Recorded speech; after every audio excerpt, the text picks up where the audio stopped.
Hello guys, welcome to my channel. तो आज के दिन हम फिर से बैक टेस्ट करने वाले हैं अपनी स्ट्रेटजी को। तो ये मैंने डेली टाइम फ्रेम ओपन करके रखा है। तो यहाँ सबसे पहले मैं सपोर्ट एंड रेजिस्टेंस ड्रॉ करूँगा। तो एक सपोर्ट है जो ये है, ये अब रेजिस्टेंस का काम कर रही है। और एक नीचे की साइड भी एक सपोर्ट है जो ये है। अब मैं थोड़ा टाइम फ्रेम कम करता हूँ, 1 आवर पर स्विच करता हूँ। 1 आवर टाइम फ्रेम पर एक सपोर्ट है, वो ये है, और एक रेजिस्टेंस है जो ये है। तो मैं इसको मार्क करता हूँ। ठीक, अब मैं लोअर टाइम फ्रेम पर स्विच करता हूँ 5 मिनट पर। 5 मिनट टाइम फ्रेम पर हम ट्रेड लेने वाले हैं, क्योंकि लोअर टाइम फ्रेम पर हमें कई सारी ट्रेड मिल जाती हैं। तो यहाँ पर मैंने ईएमए ऑन कर लिया है, 15 ईएमए और 9 ईएमए। मैं आरएसआई ऑन कर लेता हूँ।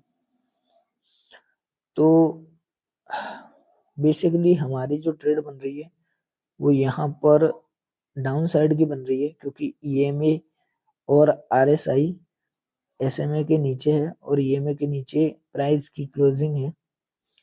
तो डाउन साइड के लिए हम यहाँ पर ट्रेड एग्जीक्यूट करेंगे। लेकिन किस तरीके से ट्रेड में हमें एंटर करना है ये मैंने आपको बताया हुआ है, मैं फिर से अगेन आपको समझाऊंगा। तो यहाँ मैं डबल चार्ट ओपन करता हूँ। तो ये मेरी ट्रेड्स हैं जो मैंने ली थी। तो यही मैं आपको एक्सप्लेन करने वाला हूँ। तो फर्स्ट ऑफ ऑल, जब ये कैंडल क्लोजिंग देती है यहाँ पर, तो यहाँ पर अगर क्लोजिंग होती है तो प्राइस था अप्रोक्स यहाँ पर इस कैंडल के पास। अब क्योंकि हमने अपनी ट्रेडिंग में एक रूल ऐड किया है कि मार्केट जहां पर पॉज करेगा हम वहां पर एंट्री बनाएंगे, तो हमारी एंट्री इस रनिंग कैंडल में तो नहीं हो सकती। अगेन मार्केट थोड़ा अप जाता है, उसके बाद मार्केट थोड़ी देर पॉज करता है। सो बेसिकली हमारी एंट्री यहाँ इस पॉज में बनेगी। तो यहाँ सबसे पहले मैं क्या करता हूँ कि 3 कैंडल ऐड कर लेता हूँ। एक ये रेड कैंडल, मैं इसको बड़ा कर रहा हूँ। तो यहाँ पर क्या किया है मैंने, एक जोन मार्क किया है। अब देख पा रहे हो ये है वो जोन। तो यहाँ पर मैंने क्या किया है कि 3 कैंडल को ऐड किया है, एक ये कैंडल, एक ये कैंडल, एक ये कैंडल। अब जो कैंडल की विक सबसे ऊपर है उसको ऐड कर लिया है, और जो कैंडल की विक सबसे नीचे है उसको, वहां से जो सबसे ऊपर विक है उस विक से और जो सबसे नीचे विक है वहां तक एक जोन मैंने ड्रॉ कर लिया है। अब मैं मार्केट में एंट्री लेने वाला हूँ। वैसे हम जब जोन ड्रॉ करते हैं तो हम एक बॉडी लेते हैं, जहां पर भी हमें बॉडी मिल जाए वहां से हम जोन को ड्रॉ करते हैं। ठीक है, तो यहाँ तक आप जोन को मान सकते हो। तो अब हमारी एंट्री कैसे बनती है मैं वो आपको बताता हूँ। अब ये एंट्री मेरी यहाँ पर इस वजह से बनी, ये भी मैं क्लियर कर देता हूँ। वैसे मैंने हर वीडियो में बताया है, ज्यादातर वीडियो में बताया ही है। तो मैं यहाँ पर क्या करूंगा, मैं अपने एसएल को हाफ डिवाइड कर लूंगा, आधा जोन में आधा जोन से बाहर। क्योंकि अगर कोई कैंडल नीचे की साइड विक लगाने आती है तो हमारा एसएल हिट नहीं होगा। ठीक है, जैसे यहाँ पर ये कैंडल विक लगाने आई और एसएल नहीं गया, बाकी इस कैंडल ने तो नीचे क्लोजिंग ही दी थी। तो यहाँ पर क्या हुआ, एक्चुअली हमारी एंट्री हुई और एंट्री होने के बाद मार्केट ने कंसोलिडेशन किया। मार्केट ने अप जाने का ट्राई किया इस कैंडल में और इस कैंडल में, और ये डोजी कैंडल बनाई। उसके बाद मार्केट ने नीचे क्लोजिंग दे दी और हमें आउट कर दिया। इसके बाद अब हम वेट करते हैं अपनी सेकंड एंट्री का। और मार्केट अगेन एक बुलिश कैंडल फॉर्म करता है और इस बुलिश कैंडल की वजह से RSI SMA के ऊपर निकल जाता है और ये कैंडल पर प्राइस की जो क्लोजिंग आती है वो EMA के ऊपर आती है, तो हम कॉल साइड में शिफ्ट हो जाते हैं। तो मैं यहाँ पर कॉल का चार्ट ओपन करता हूँ, जो मैंने ट्रेडिंग के लिए लिया था वही ऐड करने वाला हूँ। तो मैंने कॉल का चार्ट लिया था शायद 2500 का या फिर 25 का, ऐसा ही कुछ लिया था। मैं एक बार कंफर्म कर लेता हूँ। शायद कॉल का जो चार्ट था ये वाला दिखता हूँ, क्योंकि प्राइस बहुत ही महंगा था गाइस, तो इस वजह से। बाकी देख के बताता हूँ। हाँ, जो मेरी एंट्री थी वो यहाँ पर थी। मैं इसको भी आपको क्लियर कर देता हूँ।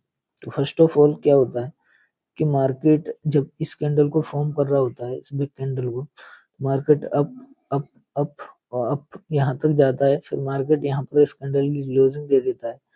मैं देखता हूँ मार्केट यहाँ पर पॉज कर रहा है।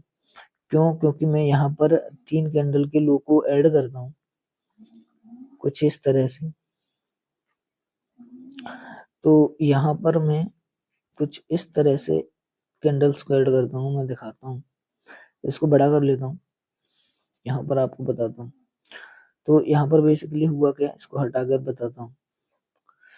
तो यहाँ पर मार्केट यहाँ तक आया, फिर मार्केट पॉज करने लगा, ये कैंडल और ये कैंडल। तो क्योंकि अपसाइड हम ट्रेड लेने वाले हैं, तो मैं यहाँ पर एक जोन ड्रॉ कर सकता हूँ, इसको ऐड करूंगा और लास्ट जो कैंडल है उसको ऐड करूंगा। तो ये जोन निकल कर आता है हमारे पास। अब मेरी एंट्री बनेगी, तो एंट्री कहाँ पर बनेगी? एंट्री बनेगी मेरी इस कैंडल में। वो कैसे? मैं यहाँ पर ट्रेड प्लेस करूंगा और जो SL है हमारा उसको थोड़ा सा स्मॉल करूंगा। तो SL किस तरीके से सेट करूंगा मैं एक सेकंड आपको बता देता हूँ। देखो, इसको यहाँ पर करके छोड़ दूंगा और तुरंत ऊपर की साइड में इसको 2.50 के अबव ले लूंगा, ठीक है। इतना लेने के बाद अब मैं क्या करूंगा, डाउन साइड में इसको शिफ्ट कर दूंगा 5 पॉइंट तक। 5 पॉइंट मेरे कुछ यहाँ पर हो रहा है। तो मेरा जो एंट्री क्राइटेरिया बनेगा वो कुछ ये बनेगा। मेरी यहाँ पर एंट्री होगी और यहाँ पर SL हमारा थोड़े से ही बचा और बाकी जो टारगेट होगा हमारा वो 25 पॉइंट का, जो कि यहाँ तक। और मार्केट बहुत फास्ट मूव कर रहा था। अब देख सकते हो एक एक कैंडल जो मार्केट के द्वारा बनाई गई, ये नॉर्मल डोजी कैंडल है और इसको अगर आप देखोगे तो इस कैंडल में अप्रोक्स 22.90 पॉइंट 22.90 इतना पॉइंट का प्रॉफिट इस सिंगल कैंडल को अगर आप कंपैरिजन करोगे तो ये अप्रोक्स 36 पॉइंट की कैंडल है। तो आप खुद ही अंदाजा लगा सकते हो कि मार्केट कितना फास्ट था। तो आज के दिन जो हमारा प्रॉफिट हुआ है वो मैं आपको बता देता हूँ। आज के दिन हमने 20 पॉइंट का प्रॉफिट किया है, क्योंकि एक ट्रेड में हमारा लॉस लगा है। तो आज के दिन जो ओवरऑल प्रॉफिट है वो है हमारा 20 पॉइंट का। तो उम्मीद करता हूँ ये एंट्री आपकी समझ में आई होगी। और मैंने आज एक शॉर्ट भी अपलोड किया है, वो हमारा जो है वो शॉर्ट मैंने आज दिन में जो ट्रेड किया था वो उसका बनाया है, तो वो भी आप देख सकते हो। और ये स्ट्रेटजी आपकी समझ में आ रही होगी, आप इस पर रेगुलर काम करो, ये आपको अच्छी एक्यूरेसी दे सकती है। और बाकी मिलते हैं नेक्स्ट वीडियो में।